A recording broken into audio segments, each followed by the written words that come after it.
ایک ہے social science, ہماری سماجی زندگی.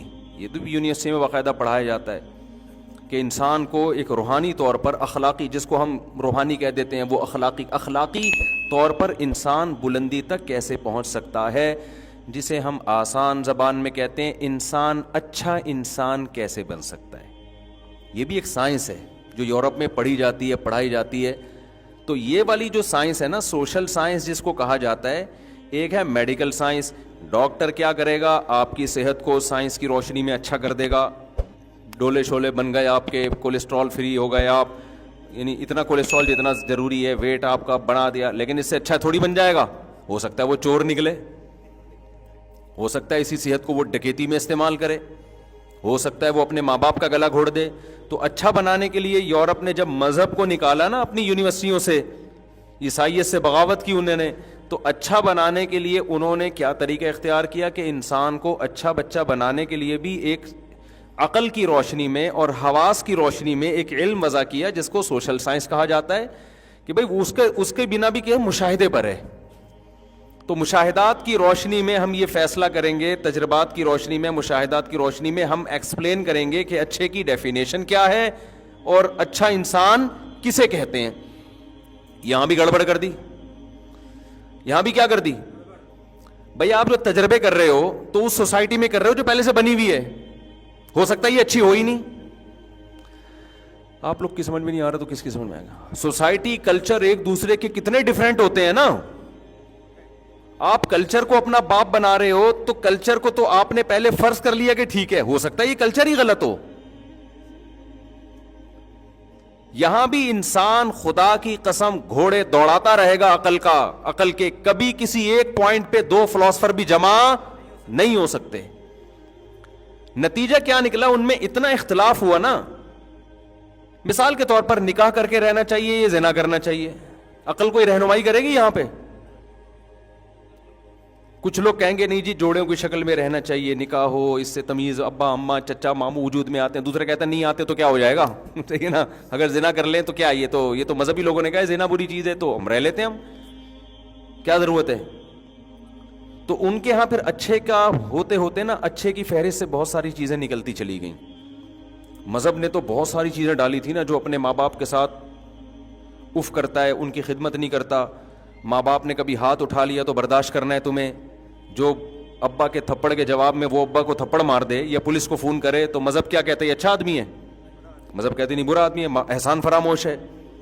لیکن جب عقل پرستوں نے خود سے غور کرنا شروع کیا نا، خود سے سوسائٹی کے لیے اصول وضع کرنے شروع کیے، تو وہ چونکہ اپنی سوسائٹی کو دیکھ کر، وہ سوسائٹی جو خدا کا انکار کرتی ہے، تو وہاں تو شراب بھی ہے، زنا بھی ہے، لڑکوں سے بدفعلی بھی ہے، نشے بھی ہیں، کیا کیا. تو انہوں نے اچھے کو ایکسپلین کرتے ہوئے نا بہت ساری چیزیں نکالنا شروع کی. نہیں، اس کا اچھے ہونے سے کوئی تعلق نہیں ہے. اگر آپ بوڑھے ماں باپ کو اولڈ ہاؤس میں جمع کرا دیتے ہیں تو بھی آپ برے آدمی نہیں ہیں. اگر بچہ پولیس کو فون کر کے اپنے ابا کو یا اماں کو جیل میں بھجوا دیتا ہے تو یہ بھی کوئی بری بات نہیں ہے. اگر آپ شادی نہیں کرتے، ویسے ہی کسی سے نائٹ کلب میں جا کے ریلیشن کر لیتے ہیں، کوئی بری بات نہیں ہے. اگر آپ وراثت بچوں کو نہیں دیتے، کسی اور کو دے دیتے ہیں، اولاد کو محروم کر دیتے ہیں، کوئی بری بات، کیونکہ عقل تو فیصلہ ہی نہیں کر پا رہی ہے نا یہاں پہ. یہاں تک کہ محرم رشتوں سے اپنی جو فزیکل ریلیشن ہے، اب یہ بحثیں بھی شروع ہو گئی کہ اگر کوئی معاذ اللہ نقل کفر بہن سے نکاح کر لیتا ہے تو یہ کیا ہے. تو ایسے لوگ بھی اب پیدا ان ملکوں میں ہونا شروع ہو گئے ہیں کہ اس میں خرابی کیا ہے. روس میں جب انقلاب آیا ہے نا الحاد کا، تو وہاں یہ بڑی بحثیں ہوئی ہیں کہ بھائی سگی بہن، مجھے تو بولتے ہوئے برا لگ رہا ہے لیکن اب ایک چیز کو ایکسپلین کرنا ہے کہ سگی بہن سے بھی نکاح ہو سکتا ہے، کوئی حرج نہیں ہے اس میں، یہ تو انسانوں کی بنائی ہوئی روایات ہیں. تو ایسا ہوتے ہوتے اچھے کی ڈیفینیشن میں پھر پتہ ہے کیا رہ گیا ان کے یہاں؟ ریاست کے ساتھ مخلص ہو، بس اسٹیٹ کے ساتھ کیا ہو، ٹیکس ٹائم پہ ادا کرتا ہو، جھوٹ نہ بولتا ہو، جس کو ہم کہتے ہیں فرض شناسی. کیا کہتے ہیں ہم؟ جو ذمہ داریاں اسٹیٹ نے اس کے اوپر ڈالی ہیں وہ ذمہ داریاں پوری کرتا ہو، ٹیکس دے دیتا ہو. جب ٹریفک کے قوانین گورنمنٹ نے بنائے تو ان قوانین کی پابندی کرتا ہو. یعنی خلاصہ یہ نکلا کہ ریاست کو بھائی کوئی خطرہ نہیں ہونا ہے, تمیز سے چلنے دو آرام سے, باقی جو مرضی کرنا ہے کرو. تو اب بتاؤ یہ عقل صحیح گائیڈ کر رہی ہے بیڑا غرق کر رہی ہے؟ بولو نا, بیڑا غرق کر دیا. کہ اچھا میں اتنے سارے اعمال جو اچھے تھے ان کو نکال کے آخر میں کیا بچا؟ پر اسٹیٹ کے ساتھ آپ کیا ہو. تبھی یورپ میں جو سچ بولا جاتا ہے, جھوٹ کے قوانین کی پابندی ہے, ایک دوسرے کی عزت ہے, اس کی وجہ یہی ہے کہ ان کے ہاں اخلاقی معیار 4-5 چیزیں بچی ہیں, تو پوری زندگی وہ 4-6 چیزوں پہ ہی زور لگاتے ہیں. تو اس میں بھی ترقی نہیں کریں گے تو پھر کس میں ترقی کریں گے؟ نہیں یاری بات سمجھ میں, ان 4-5 چیزوں میں بہت آگے نکل گئے. وہ 200 سال سے اسی پر محنت ہو رہی ہے. سچ بولو, جھوٹ مت بولو, کچرا ادھر نہ پھینکو, ڈبے میں پھینکو, یہ تمہارے باپ کا روڈ نہیں ہے, ادھر پھینک رہے ہو, ادھر پھینکو جا کے. تو 250 سال نا جب مذہب کو نکالا تو اسی کو ریپیٹ, تو 4-6 چیزوں میں بہت اچھے ہو گئے. وہ ہمارے یہاں تو بھائی ایک اچھے بننے کے لیے بہت لمبی ڈیٹیل ہے, بہت سارے حقوق ہیں, بہت سارے. بچپن سے بچے کو سکھایا جاتا ہے ابا اگر طبیعت سے پہل بھی دینا تو مار کھا کے رونا ہے. جیسے ہمیں تو ابا جب پیٹتے تھے تو ہم تھوڑا سا دیوار کی طرف منہ کر کے آدھا گھنٹہ روتے رہتے تھے ہچکیوں سے,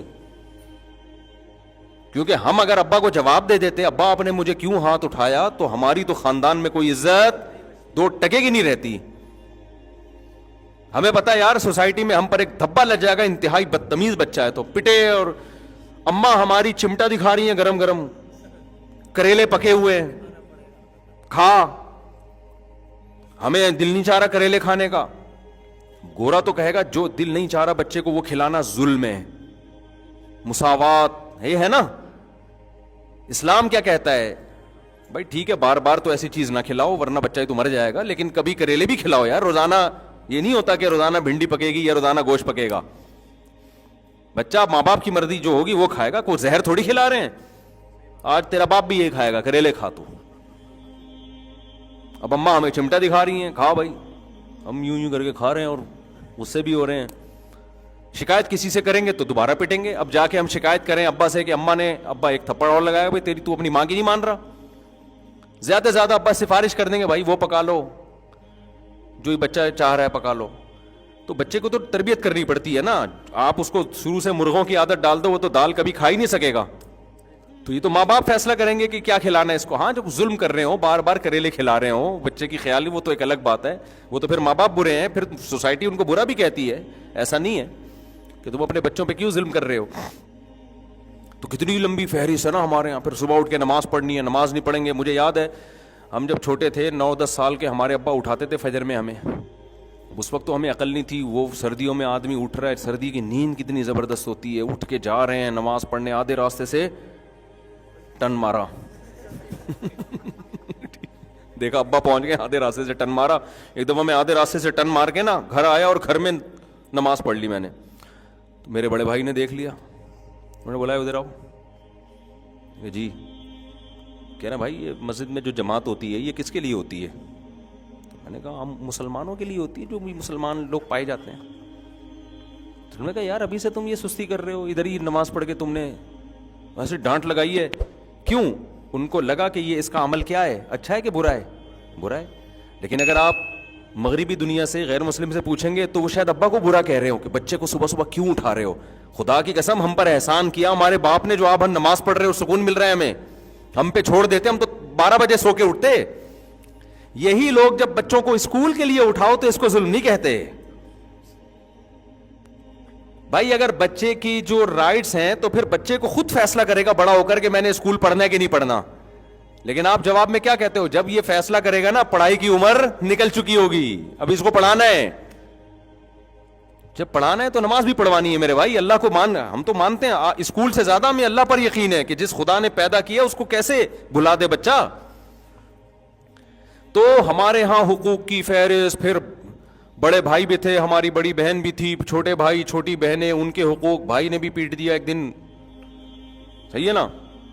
تو ایک دفعہ پٹے سال میں, وہ کوئی مسئلہ نہیں ہے, چلو بھائی بڑا بھائی ہے تو ہم کیا دکھڑا سنائیں کسی کو. پٹ گئے بھائی, پٹ گئے تو ٹھیک ہے نا. اب ایسا نہ ہو بیان میں آپ سمجھے ساری زندگی میں پٹتے ہی رہے ہیں, اور کوئی کام ہی نہیں ہوا ہے. یہ تو ایک سال میں ایک دفعہ ہو گیا نا. اب یہ تھوڑی کہ روز روز. تو اللہ کا شکر ہے صحیح اچھا سلوکی ہو رہا ہے. اور جو پٹے وہ بھی ہمارے فائدے کے لیے. پھر ہمارے جو بڑے سے چھوٹے بھائی تھے وہ ہمیں صبح قرآن پڑھاتے تھے. ظلم بچے پر جب ہوگا جب رات دیر سے سلاؤ اور صبح جلدی اٹھاؤ. رات ہمیں ٹائم پہ سلایا جا رہا ہے, 8-9 گھنٹے کی نیند ہو رہی ہے, تو اب تو اٹھو نا بھائی. بچہ کو اگر سونے دینا وہ پھر بھی نہیں اٹھے گا, وہ کہے گا سوتا رہو. فجر کی نماز کے بعد ہمارے بڑے سے چھوٹے بھائی ہمیں لے کے بیٹھتے تھے, بھائی قرآن پڑھو بیٹھ کے. شاباش. وہ ہمیں بڑا غصہ آ رہا ہوتا لیکن بیٹھ رہے پڑھ رہے ہوتے تھے. ان الذین آمنوا وعملوا الصالحات, اس طرح پڑھ رہے ہوتے تھے. اور ان کا ایک روب ہوتا تھا ہمارے اوپر, زبان نہیں چلا سکتے تھے, بھائی بڑے ہیں تو چھوٹوں کا خیال, ان کی بھی شفقت کرنی ہے, ان کا حق نہیں مارنا. تو مسلم اسلام میں حقوق کی فہرست اور اچھا بننے کا جو تصور ہے وہ بہت کیا ہے, وسیع. آپ کی شادی ہوگی تو ساری زندگی بیگم کا خرچہ آپ نے اٹھانا, اس کے ابا آئیں گے ان کو عزت دینا, سالہ آیا ہوا ہے اس سے تمیز سے بات کرنا. دل نہیں چاہ رہا ہوتا لیکن بہرحال آپ کو بات کرنی پڑتی ہے. میں اپنی بات نہیں کر رہا, دوسروں کی بات کر رہا ہوں. تو تمیز سے بات کرنا. پھر اور اسلام میں آگے جاؤ گے تو سالی کی طرف نہ دیکھنا, سالی کو نہ دیکھنا. اللہ تمہاری شادی اس سے ہوئی ہے, اس کی بہنوں سے تھوڑی ہوئی تمہاری شادی جو وہاں فری ہو رہا ہے تو جا کے. اگر آپ فری ہو گئے تو اسلام کیا کہے گا, مینرز نہیں ہے اس میں. جس سے فری ہونا چاہیے تھا اس سے ہو نہیں رہا, جس سے نہیں ہونا چاہیے تھا اس سے ہو رہا ہے. مینرز نہیں ہے تو غیر مسلم ہو گیا, یہ سارا سڑپ کیا ہو گیا, ختم. تو اب 4-5 چیزیں ان کے, پھر اور بہت سارے, ابھی تو نماز ہے, زکوٰۃ ہے, حج ہے, روزہ ہے, پھر خاندانی احترامات ہیں. جو رشتہ داری توڑتا ہے وہ جنت میں نہیں جائے گا. بہت سارے, پھر خرچ کرنا, پھر صدقہ, پھر قربانی, پھر زکوٰۃ, پھر فطرانے. اتنی لمبی ہے کہ وہ تبھی تو اتنی موٹی موٹی فقہ کی کتابیں ہوتی ہیں جو اسلامی قانون ہیں, اتنی موٹی موٹی جلدوں میں, وہ سب اسلامی لا ہے. تو اس لیے بھائی وہ 4-5 چیزیں نہیں ہیں ہمارے یہاں, بہت ساری ہیں. تو اب پورا زور 4-5 چیزوں میں نہیں ہے, وہ 4-5 ہمارے یہاں نارمل اسٹائل میں پائی جاتی ہیں, بہت زیادہ اچھی نہیں ہے. لہذا سگنل کی پابندی کرتے ہیں, کبھی دیکھا آنکھ مٹکا ادھر وہ کوئی نہیں ہے تو توڑتے ہوئے نکل لی ہے. سمجھ میں آ رہی ہے بات؟ تو یہ غلط ہے, نہیں کرنا چاہیے. لیکن وہ جو چیزیں غلط کر رہے ہیں نا, اتنی خطرناک حد تک ہم غلط نہیں, ان بھی نشہ نہیں کر رہے ہم. وہ روڈ ٹریفک کے قوانین کی پابندی کرتے ہیں لیکن پیتے ہیں. پینے کی وجہ سے پابندی کے باوجود 6-8 بندے پیلتے ہوئے نکل جاتے ہیں وہ پی کے. ہم جب پیلتے ہیں تو پتا ہوتا ہے یہ بندہ اس کو جاگتی بھی حالت میں کیس بن سکتا ہے. ابھی وہ ہمارے ایک دوست ہے نا, ان کا یو کے میں ایک بندہ پی کے نکلا, کوئی لڑکی بیچاری جا رہی تھی, اس کے دانت توڑ دیے شراب میں. تو وہ دانت توڑ دیے, وہ بیڑا بھی غرق ہو گیا بیچاری کا, خون بہ رہا ہے, دانت ٹوٹ گئے. کوئی قصاص والا کیس نہیں ہے کہ اس نے دانت توڑے تو اس کے بھی توڑے جائیں گے. کیوں بھائی, نشے میں تھا تو نشے میں وہ ایک عذر سمجھا جاتا ہے. لیکن وہی جس نے دانت توڑے ہیں جب نشے میں نہیں ہوگا تو بڑی تمیز سے بات کرے گا. فرمائیے کیسے حالت. تو لوگ کہتے ہیں یار دیکھو گورا کتنی تمیز سے بات کرتا ہے, اور مسلمان دیکھو بدتمیز کہیں کا. ابے وہ بدتمیزی کر کے بھی اس تمیز سے 1000 گنا بہتر ہے جس میں پینے کے بعد پتہ ہی نہیں چل رہا دانت توڑ رہا ہے کہ گھٹنا توڑ رہا ہے کہ ٹانگ توڑ رہا ہے, اور پھر بھی اچھے کا اچھا ہی ہے وہ. نہیں آ رہی بات میرا خیال ہے سمجھ میں. اور دوسری بات یہ کہ جو 5-6 چیزیں ہماری سوسائٹی میں نہیں ہیں, جو ان میں بہت زیادہ ہیں, وہ بھی اس لیے نہیں ہے کہ ہم کون سا مذہب کو فالو پورا کہاں کر رہے ہیں. ہم لوگ مذہب کو ہم یہ تو مذہب نہ ہونے کی وجہ سے جو خرابیاں ہیں. اگر مذہب ہم نے سوسائٹی سے نکال دیا نا اور پورا ان کو فالو کیا تو جو تھوڑی بہت اچھائیاں رہ گئی ہیں وہ بھی مارکیٹ سے شارٹ ہو جائیں گی. سمجھتے ہو کہ نہیں سمجھتے ہو؟ تو اس لیے یہ جو میں بات یہاں سے میں نے شروع کی تھی, جو موٹیویشنل اسپیکرز جن کے پاس مذہب نہیں ہے, ان کے پاس پاورفل موٹیویشن نہیں ہے. تو میرے پاس کلپ آتے رہتے ہیں نا, تو وہ میں آج اپنے بھانجے سے ذکر کر رہا تھا, ہم لوگ آ رہے تھے اکٹھے, تو میں نے کہا یار یہ موٹیویشن اسپیکر سب کی بات نہیں کر رہا بھائی, کوئی ایسا نہ ہو کسی اسپیکر کے ساتھ میرا کلپ چلا دیں کہ دیکھو اس کی بات کر رہے ہیں, ایسا کوئی نہیں ہے. اور میں نے بتایا بہت سے اچھا کام بھی کر رہے ہیں, لیکن اتنی بڑی بڑی باتیں کر رہے ہوتے ہیں نا بعض لوگ, ان میں چھوٹی بات تو ہے ہی نہیں ان کے پاس. چھوٹی موٹی تو بات جب بھی ایک کلپ شروع ہوگا نا، ایک بات کان کھول کے سن لیں آپ لوگ. ایک دم آدمی کہتا ہے یار اب پتہ نہیں کیا چیز مارکیٹ میں آنے والی ہے. ایک بات ایک دم نا ایسا لگتا ہے بس اب تو ختم بھائی. اچھا یہ یوٹیوب اور فیس بک نے نا پوری دنیا کو ایک ہی صفحے پہ اکٹھا کر دیا ہے. اس کا بڑا فائدہ ہوتا ہے. اچھا میں ایسے کبھی کبھار اسپیکر کو سنتا ہوں، ایک بات نیچے پھر میں کرتا ہوں تو میرا کلپ کوئی آیا ہوا ہوتا ہے. اچھا اس طرح اس میں ایسا نہیں لگ رہا ہوتا کہ ایک بات کان کھول کے. مجھے اس میں ایسے لگ رہا ہوتا ہے نارمل وے میں نا، بس اتنا نہیں ہے بھائی صحیح ہے نا، ہلکا پھلکا ہی ہے. کوئی بہت اچھے بننے کی ضرورت بھی نہیں ہے، بہت زیادہ کامیاب ہونے کی کوشش کرو، پیسہ کمانے کی. غربت میں مر گئے تو کوئی ٹینشن کی بات نہیں. آئی بس مجھے خود بڑی ٹینشن ختم ہو رہی ہوتی ہے نا سن کے یار کہ تم تمیز سے مسئلہ ہی حل کر دیا. سکسیس کی کوشش کرو، کامیابی کی نہیں ملتی بھاڑ میں جائے، ایسی کی تیسی. کامیابی گئی کہاں؟ تیل لینے. کیا کرنا ہے بھائی؟ دنیا مسافر خانہ ہے میرے بھائی. خدا کو راضی کرو یار. سب سے آسان کام دنیا میں کیا ہے؟ ہمارا ویژن بہت کلیئر ہے، ہمارا دعویٰ بہت آسان ہے کہ ہمیں خدا نے پیدا کیا، اپنے لیے بنایا، اس کو خوش رکھو ایسی کی تیسی. سمجھ میں آ رہی ہے بات؟ کتنا آسان ہو گیا نا. جو کرنا ہے بھائی اس کو خوش کرنے کے لیے کرو. اور یہ یقین رکھو آپ جو کرو گے ہوگا وہ نہیں ہوگا کیا؟ جو اللہ چاہے گا. آپ اس کو راضی رکھنے کی کوشش کرو، اس کے لحاظ سے اپنا ہدف بھی بناؤ، ویژن بھی بناؤ، محنت بھی کرو. محنت میں کوتاہی ہو جائے توبہ استغفار کرو. 100 بار بھی اگر کسی سے کوئی غلطی ہوتی ہے تو 100 بار بھی توبہ کرتا ہے، اللہ ایک بار بھی اسے مایوس نہیں کرتا. اچھا بننے کی کوشش میں لگے رہو. اگر اللہ خوش ہے، اور یہ یقین نہیں کرو کہ اللہ مجھ سے خوش ہے، ڈرتے رہو کہ ہو سکتا ہے مجھ سے ناراض ہو، لیکن امید بھی رکھو کہ ہو سکتا ہے مجھ سے خوش ہو. تو حدیث میں آتا ہے جس کی یہ کنڈیشن ہوگی نا اس کی بخشش لازمی ہوگی. اللہ کا یہ وعدہ ہے. کوشش میں لگا رہے، مایوس نہ ہو. بخشش کس نے کرنی ہے آخرت میں؟ اللہ نے کرنی ہے. تو جو بخشش اللہ نے ہمارے حضرت کتنے پرہیزگار تھے. حضرت فرماتے تھے کہ میں جب اپنے اعمال کو دیکھتا ہوں تو مجھے مایوسی ہونے لگتی ہے، لیکن پھر جب میں یہ سوچتا ہوں نا کہ بخشش اللہ کے ہاتھ میں ہے اور اللہ کی رحمت سے ہی ہوگی تو اتنی خوشی ہوتی ہے کہ بھائی ہمارے لیے تو اللہ نے کتنا آسان راستہ کہ معاملہ اپنے ہاتھ میں رکھا ہے. ہم نالائقوں میں نہیں چھوڑا اللہ نے کہ تم جب تک تمہاری زندگی ہے یہ اصولوں پہ نہیں ہوگی وقت بخشوں گا ہی نہیں میں تمہیں. صحیح ہے نا؟ ہمیں کہا انسان کے بچے بننے کی کوشش کرو، بس تم لڑکھڑاتے یعنی پھسلتے پھسلتے بھی چلو گے، آؤ گے تو بخشنا کس نے ہے؟ میں نے ہے نا. میں نے بخشنا ہے تو بس مجھے راضی کرنے کی کوشش میں لگے رہو. غلطی ہوتی ہے توبہ کرو، معافی مانگو. 100 بار غلطی ہوتی ہے 100 بار توبہ کرو. کوشش میں لگے رہو اور اتنی امید میں بھی نہ آ جاؤ کہ گناہ کرو اور تمہیں خوف ہی ختم ہو جائے کہ یار جو مرضی کرتے رہو بخشش ہوگی. تو الایمان بین الخوف والرجا، امید اور خوف کے درمیان میں ہے. اور یاد رکھو اسی سے انسان کی زندگی خوش بھی گزرتی ہے.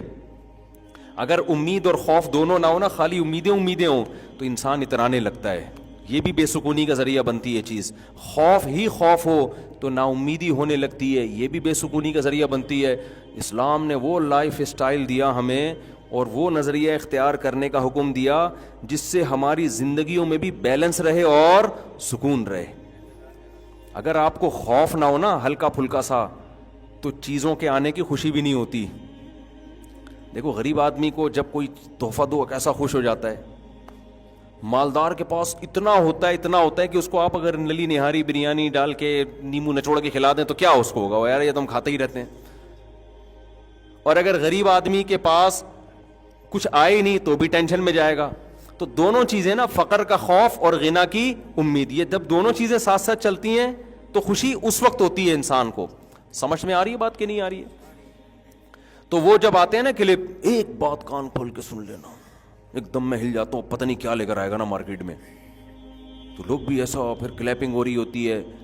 تو میں بہت دفعہ سن کے میں نتیجہ اخذ کرتا ہوں کہ رزلٹ کیا نکلا ہے اس کا، کیا کریں ہم کیا کریں. تو رزلٹ کوئی خاص نکلتا نہیں ہے، بس باتیں ہیں کرتے چلے جاؤ، وہ اگلے بھی سنتے ہیں ماشاءاللہ زبردست.